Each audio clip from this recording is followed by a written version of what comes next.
You should have the link in your Instagram DMs now. Let's talk about Superlek versus Nabil. Two alive bred asking. This is going to be great. Keith, I agree. The Hitman is coming in. But yes, thanks for everyone joining me, and great to see everyone back on the show. I know it's been a while. Apologies, I haven't done this for a while. I keep meaning to do it, but I've been traveling a lot. I've been going all over the world. I went to Qatar and then went to London straight after that. Literally straight after, went to the airport. Had to see my mum. Haven't been back for a while. Then I went pretty much straight to Bangkok for Fight Night 29. Then I came back to Hong Kong and then to Japan. But here he is, the Hitman, Liam Harrison. Yo. Impromptu chat with you, Liam. How are you doing? I'm good, mate. I've got about 20 minutes and then I've got some stuff to do because I'm in America teaching seminars. But yeah, I've got a few minutes to chat.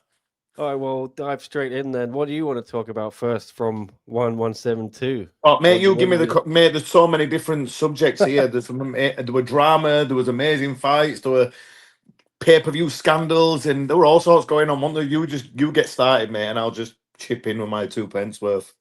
All right, well, let's start with. I saw you were kind of getting into it with about Superlek and the weight miss situation there, and why Nabil wasn't the new champion. What was your take on all that? I felt a bit sorry for Nabil. I don't get why he wasn't just given the 5-round fight and then crowned champion. I felt a bit sorry for him. Obviously, he's worked his ass off, and then to get it taken away like that at last minute, I'm not quite sure what were going on until then. Chappie said afterwards, Superlek wasn't even going to fight. Listen, I've spoke to a few people in Superlek, Kang. I don't think he should have took that fight. I'm not going to go into the reasons why, but I've spoke to a few people. It's not my place to say on anything, do you know what I mean? But I don't think he should have even been fighting. It proved that in his performance. Now, whether he was 100% or not, would he have beaten Nabil that night? I don't know, because Nabil looked unbelievable. His last 2 or 3 fights, he looks like he's sort of like grown into his frame at 145. And I never really thought he had any snap in his shots before. He was really tall, good knees, awkward to fight. But now, when his shots connect, there's a horrible snapping noise at the end of him. You can tell he's got some serious power now. And for someone with that tall frame, they shouldn't really have that power. It don't really make sense to me. Like it showed it against Kulabdam, and then against Nico, and then against Superlek. And that's the first time Superlek's ever been given an 8 count in about 150 fights, I think. So, yeah, he's, you know what? Fair play to Nabil. He's because I wrote him off against Nico. I thought Nico would be too strong. But like I said, I don't mind being proved wrong, especially when it's a performance like that. And he's a young, hungry kid. He works his ass off. And he seems just like it comes across as just a nice kid as well. Do you know what I mean? So, if anyone, Superlek's my friend. Obviously, he's a former training partner. And I was speaking to a few people, and we are going to get together in a couple of months and do some more training together. But if anyone was going to beat him, I'm glad it was Nabil, because he works hard and he deserves it, to be fair. But I don't think Superlek should have even taken that fight. I'm sure the reasonings will come out and stuff like that afterwards, but I don't want to repeat what people have told me who were close to him, because it's not my place. But yes, but still, you can't take it away from Nabil. I'm not sure anyone in that division is going to be able to beat him. He's just going to be an absolute nightmare for anyone. Maybe 100% Superlek probably can, but anyone else, I just don't see how they'll get near him, how they'll get past the snap on the end of his punches. And if they do get past his punches, then they're going to walk straight on to getting kneed in the face and stuff like that. Yeah, he's a nightmare, mate. And Chatri said after the show that they're going to book a 5-round rematch trilogy for the title. But a lot of people are still confused why Nabil isn't already the champ. He was interim champ. He's not been promoted. Chatri said Superlek refused to fight if the title was in line. This sounds crazy to me. But what do you? Surely though, but like Chatri's the boss. Surely he could have just said, "All right, don't fight." Paid Nabil, not paid Superlek, and then just upgraded. But obviously they needed the fight on the card, didn't they? Do you know what I mean? So it's an hard one, really. But like I said, it's again, like if we're going to get treated to another a 5 round fight like it should be now, when 100% fit Superlek turns up, who's hungry and firing on all cylinders, because in round 3 I think you could sort of tell that he didn't want to be there. He would just going through the motions. Nabil was miles ahead, and Superlek wasn't even trying. He wasn't kicking. There was no like game plan or anything. But like I said, it looked like he didn't want to be there. But there's a reasoning for that as well that I've heard from people behind Mm. the scenes and stuff. But obviously, that's not my place to go into it. So hopefully, we get a 5 round rematch, and we see a hungry, 100% fit Superlek. Because you're always going to get 100% hungry. Nabil these days, he's young, he's got he's got like fucking all the support of all the ties and everything behind him. He's going to be hard to beat because everyone loves him as well. Do you know what I mean? Mm. So he's gonna always be there, 100% fit. He's with a great coach with Medis too and that. Yeah, yes, it's going to be tough to beat him. Yeah, it just didn't seem like the real Superlek. It was Yeah. strange. I don't know. I heard some things as well in the build up, and I was it didn't look like himself. He looked like the whole 3 months, you know. So I'm hoping we do see that rematch, but because you haven't got much time, so I do want to get your thoughts on some other stuff quickly. The main event, Rodtang knocking out Takeru in 80 seconds with a couple of left hooks, surprised me. I was expecting maybe 3 rounds at least. What did you Yeah, I think, thought. William? Yeah, I thought it was going to be an absolute war. The thing is, though, that's what Rodtang can do when he actually trains. Yeah. Do you know what I mean? So when he was being like lazy recently, I think he's missed weight 4 or 5 times of late over the last couple of years, and he was just turning up out of shape. Mm. And it was just, and he was going on interviews and stuff and saying, "Oh, I only train for like a week for fights now." It's when you're the champion of an organization like one, and you've got all the eyes on you. You've got so many young kids looking up to you, wanting to be like you. It's not really the message you should be sending across. So I called him out on like, well, what's he doing? And the thing is, it's not the behaviour. If imagine the champion of the USC turning up, missing weight 4 times. They won't happen. It won't happen. Do you know what I mean? Like on any other major organization, it wouldn't happen. So he shouldn't be doing it. When you are the champion of an organization like one, you have a moral obligation to yourself, the company, the fans, and everyone who looks up to you to turn up in shape, on weight, and then perform. And the thing is, a lot of his fights were against much lesser opponents, so he could get away with turning up out of shape and not on form and stuff like that. And it was just sending a totally wrong message. And he was the highest paid, he's the highest paid Muay Thai fighter on the planet. And he would just want even training or bothering because he was just getting away with it. So I like called him out on it. And he fell out with me over it, but it were only the truth. And it were only because I love watching him fight when he is this killer like he was at the weekend, when he turns up in shape. That's what he can do. And that's the only reason I said it. I said what I said. And I stand by what I said. I'm just glad that Pete stepped in, took over, and obviously he's trained his ass off himself. So not it wasn't just Pete who did it. Rodtang had to put the work in and go on the diet plan and stuff himself. So I'm glad that partnership has now been found, and I hope they stick together. And I hope he keeps the same energy and the mindset and stuff that he's had for this fight, for every fight, because he did it against Superlek. He weighed in fine for Superlek, and he looked great in that fight. Even though he lost, he looked brilliant. I thought it was a great fight, and he did it for this one. I'm not sure if maybe in between when he's been getting off like these fights and matched with people who are nowhere near his level, where he might just think, "Why am I doing this? I can't be out. I don't even need to train."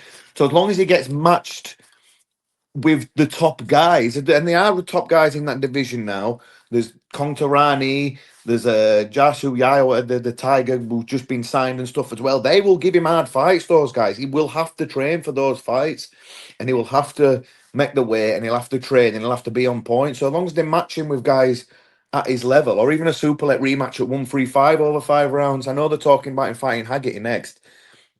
But Rodtang was only walking around at 62, 63 kilos this week on fight weeks. I was speaking to Pete all week just to see where he were at weight wise and stuff. I was with John last week because he was up at my gym for an opening day. Mate, he's massive. John's massive when he's walking He is, around yeah. now. He's massive, and I was looking at him thinking, fucking hell, he's put some size on. So he must have been 73 kilos. And if Rodtang's walking around at around 62, 63 kilos, where are they going to meet in middle here? I don't. It can't be at 145, surely, because that's just a massive disadvantage for Rodtang. However, you can't ever write him off because he's made a stone and he can punch hard clearly and he's tough. But I just think that'd be just a massive advantage for John if Rodtang just went to 145. I think I'm not sure if that fight actually makes much sense. I know it'll sell big in America, but I'd prefer to see Rodtang at 135 against a 135 Superlek for 5 rounds for the title there. Do you know what I mean? But yeah, I get why they're trying to match him with John because I know it'll sell, but I just don't see where they're going to meet weight wise. But yeah, No, I agree. I'm not sure it's actually the fight that makes the most sense, but it looks like it's happening.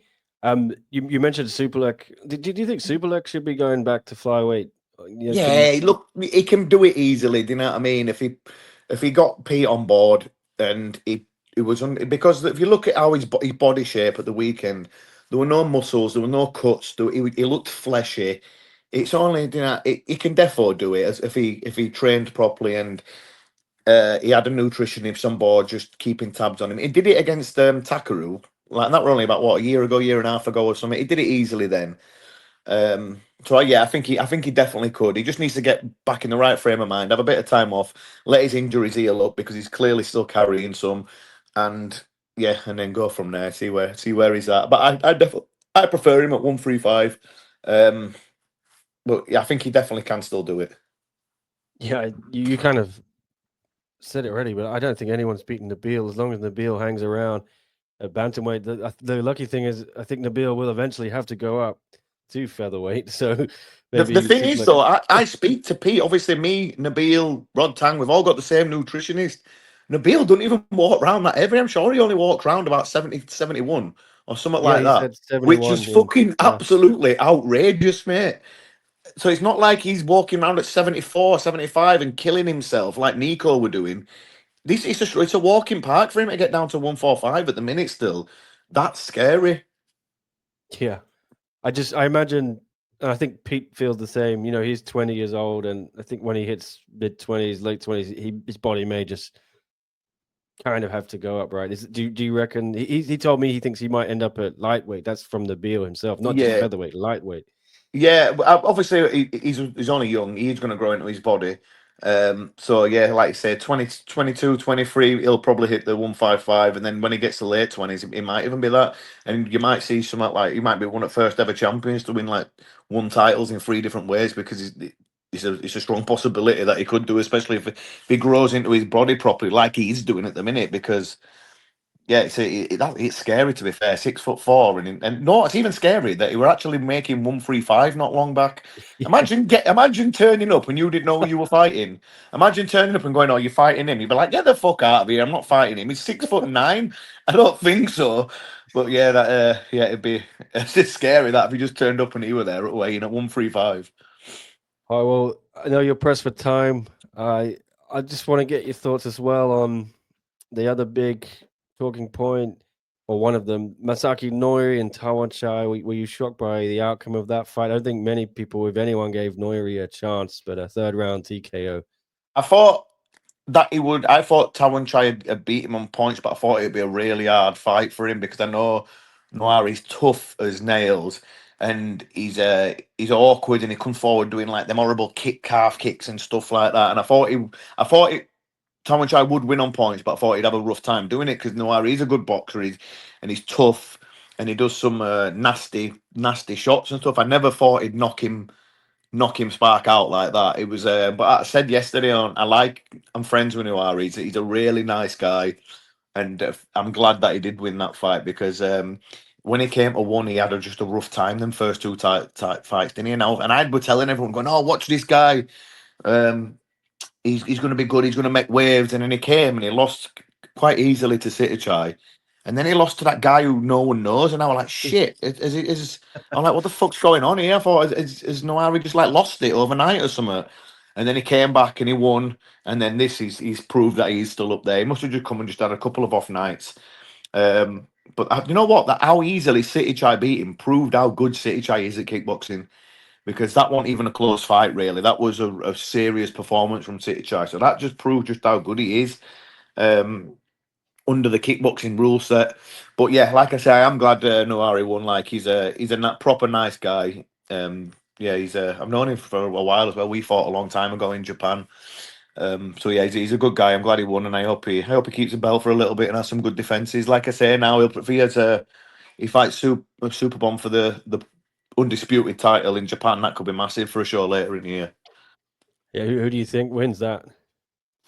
Do you know what? I've stopped even calling fights anymore, me, because Yeah, same. I ain't got one fucking right for the last 10 years or something. It's ridiculous, mate. So I've just stopped even. Whatever I think, I'm just going to say the opposite to it from now on, I think. So yeah, I can't even call it. You never know, because Superbon has been knocked out a few times, hasn't he?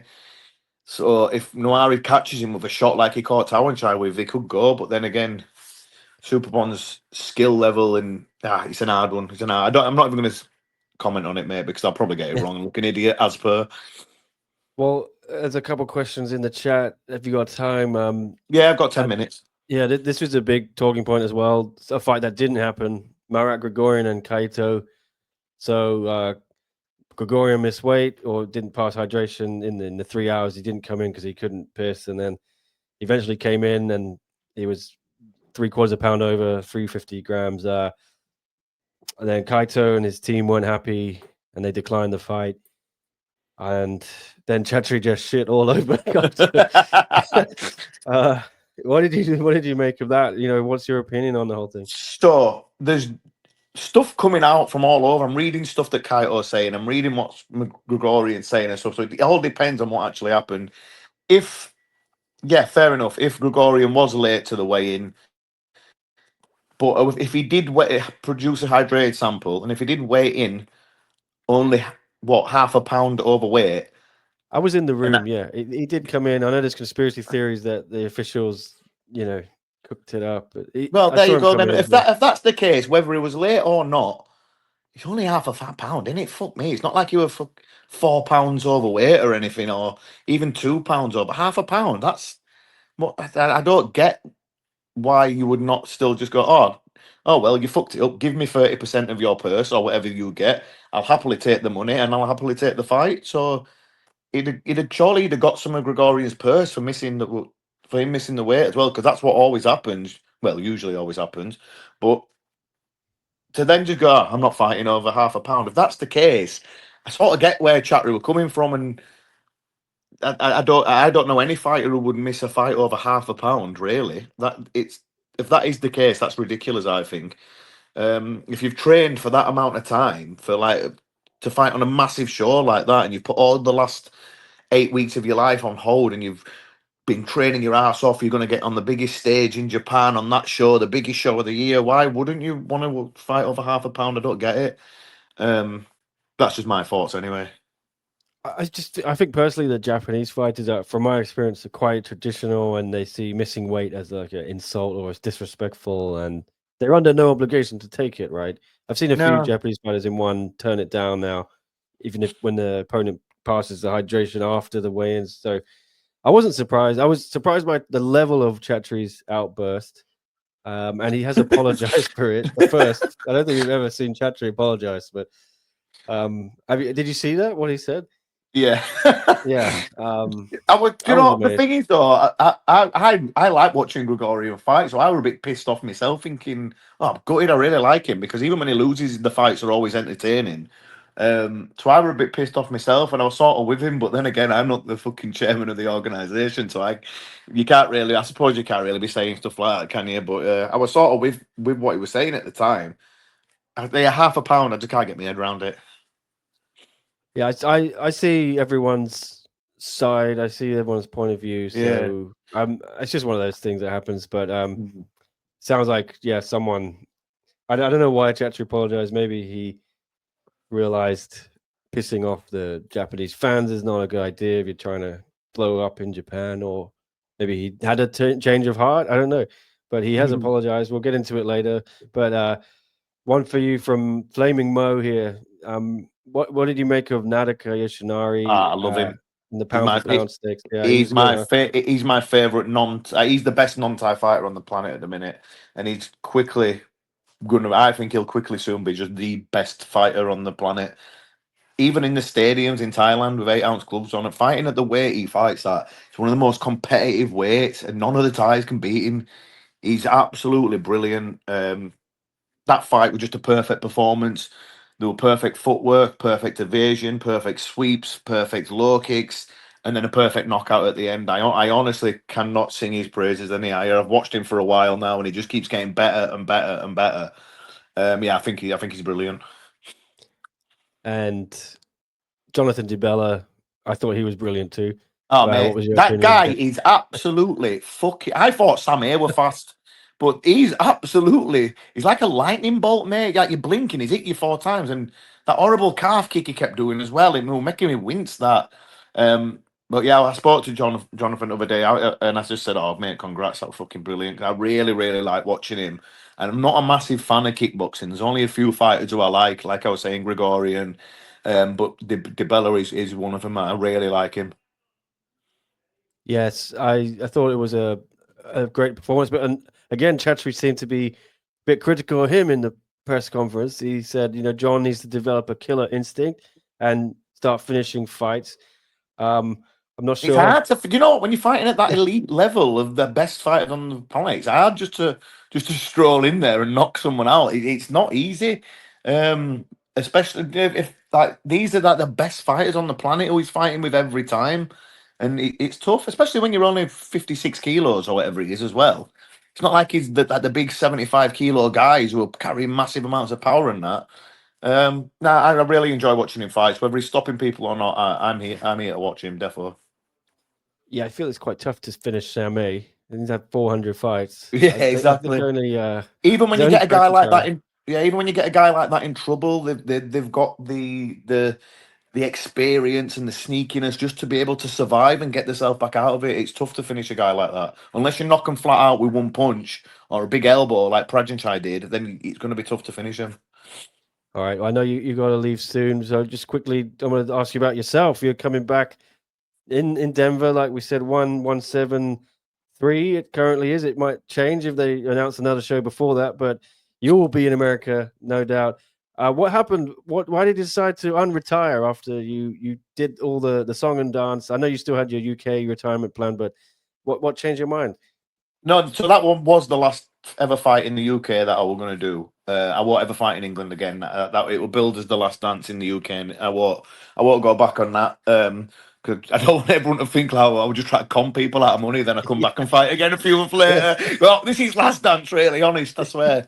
But one approached me and he offered me to come back, and I thought, you know what, I'm not fucking having 120 professional fights and then going out on a loss. I refused to do it, and I spat my dummy out after that Sexan fight. But like, I'd been out of the ring a long time and stuff, and now my conditioning's back, my timing's back, and I'm faster and sharper again, and I feel like I did before I got the injury against Nongo again now. So, and the thing is as well, if I look back and when I get to like 44, 45. And I look back and think, fuck me, I still could have done it then. Why didn't I just get in and have a few more fights? Because I won't be able to do it then. I can do it now. I know I can do it. I know I'm strong. I know I'm fit. I know my body will hold up. And yeah, and that's what if I look back in a few years and I'll kick myself and think I should have just done it. And then I look at guys like Nicky Olsken and Sam A and all that, and I'm thinking these guys are older than me, so there's no excuse for me to go fucking laying my gloves down and spitting my dummy out over one fight. So yeah, I'm back. Is it just one fight, or would you still fight again in one championship if things go well? Uh, I'm putting no pressure on myself. I've got 2 fights left on my contract, so I'm putting no pressure on myself. One fight at a time, and yeah, I'll just see where I go from there. And what's Isaac Araya's beef? The guy's fucking completely insane, mate. I don't know. He just made up loads of like weird random lies, just trying to look for an excuse. But the truth is, he got flogged, and that was that, wasn't it? This is the guy you beat in the UK, Yeah, he's an right? idiot, mate. I don't even want to talk about him. I don't want to give him any airtime. All right. Well, appreciate you hopping on, Liam, and enjoy the seminars. Where exactly are you in America? Oh Sorry. mate, I'm fucked at minute. So I got here on Thursday last week, and I've been in five. I've done 4 seminars in 4 different cities. So I've just got. I mean, I've done Jacksonville, Orlando, Miami. I'm now in Tampa. I fly to Texas on Thursday. I've got about 4 in Texas, and then I fly to Cali, and I've got LA. San Diego, I think San Francisco, and a few other spots, and then I fly back home and I'll start training for my fight. A man in high demand. I understand. The legend, Liam, the Hitman Harrison, impromptu appearance on the show. Thank you, Liam. Nice some one. great See you later, insight from mate. you. Take it easy, Yeah. Nick. Bye. See you soon. All right. Well, I didn't expect that to happen. So that was Liam Harrison. He was watching, and then he's just tuned in and given us his thoughts on some of the big